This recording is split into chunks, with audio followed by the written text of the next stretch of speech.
inyong reaction doon sa mga inilatag ni PBBM, especially the legislative agenda? Maganda yung mga nasabi ni BBM and touch na touch ako, halos maiyak ako kanina, lalo nung matalaka niya tungkol dun sa ating mga OFWs. Talagang pinakita niya yung kanyang pagmamahal at concern sa ating mga OFWs. In fact, he is the only president I've heard so far na maglalagay siya ng isang hotline para yung mga OFWs natin in distress, madaling meron matakbuhan at madaling makakonect sa mga kinukulang para sila may rescue. Kasi for so many years, ako po ay naging takbuhan ng ating mga OFWs, mga inaabuso, nire-rape, tumatakas dahil nabugbog, etc. And then they, before they came to me, pumunta sila sa OWA, sa POLO, sa POA, sa agency, hindi sila pinapansin. So when they come to me, of course, nabibigyan natin action. Pero now, it's a different ball game dahil meron ng hotline na maasahan ng mga OFWs natin in distress na mag-rescue sa kanila, na meron silang tatawagan, agad-agad may tutugon sa kanila na para sila ay ma-rescue, mabigyan solusyon ng kanilang problema.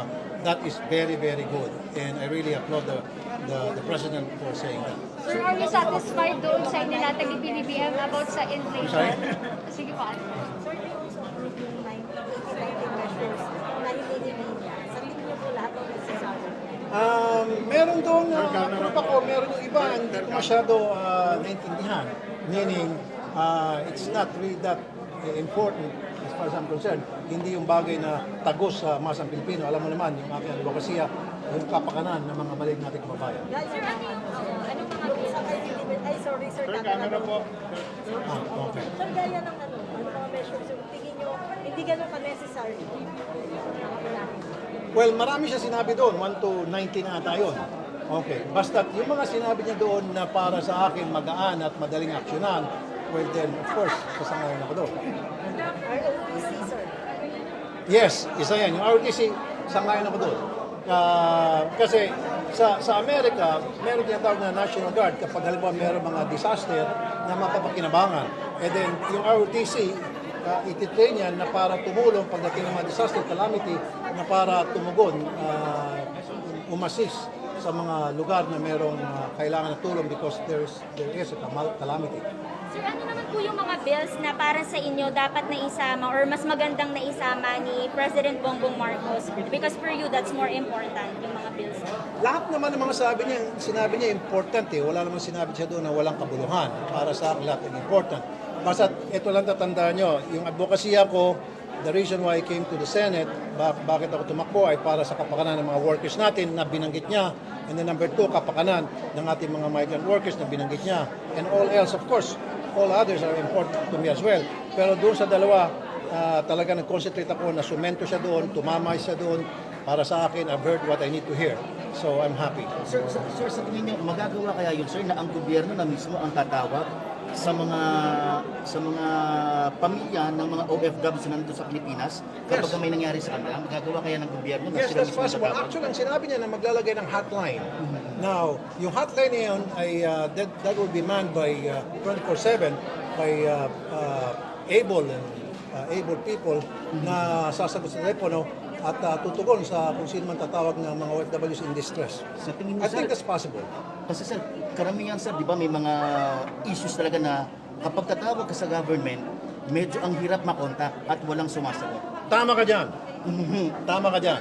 In fact, marami na akong mga reklamo natanggap na tatawag yung ating distress OFW, halimbawa sa Polo, nasa ibang bansa siya.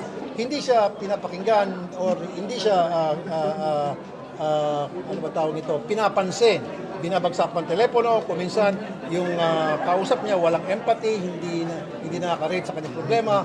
Kumbaga, iniistan pa siya. Pero ito ngayong ilalagay ni BBM na hotline, this will be different, especially na ako ay magiging chairman sa Senate ng migrant workers. So pag buo ng IRR, I'll make sure na talagang yun ay matutugunan.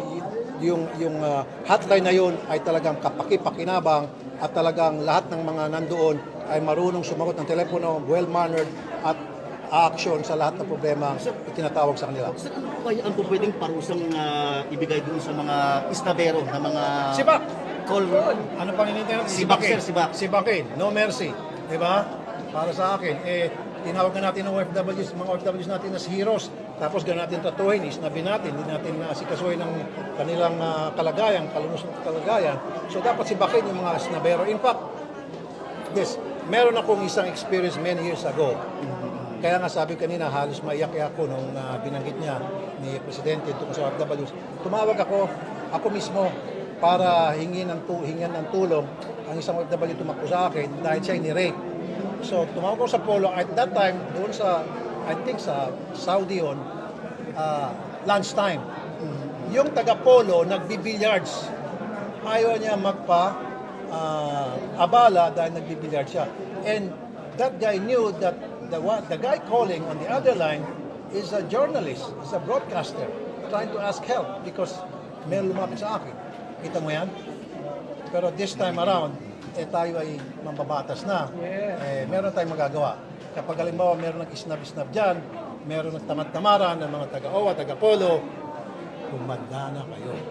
Promise. Sir, ano yung nakikita nyo na yung magiging complexion ng Senado na meron dalawang supposedly fiscalizers sa minority bloc and the independent Senate bloc? Yeah, kanina nga merong independent, may minority. Nakikita ko naman in the end, magkakasundo-sundo rin in terms of para maipasa yung mga pulisiya na dapat ipasa para sa kapakanan ng ating bayan. So, there might be disagreement, of course, that's but normal in a democracy, democratic system naman meron tayo, so lahat pwedeng umupos kung kanino nila gustong i-oppose. Pero you can always disagree agreeably. In the end, kasama-sama naman kayo, so you should come into a neutral ground na para everybody happy ika nga para sa kapakanan ng ating mga mamamayang Pilipino.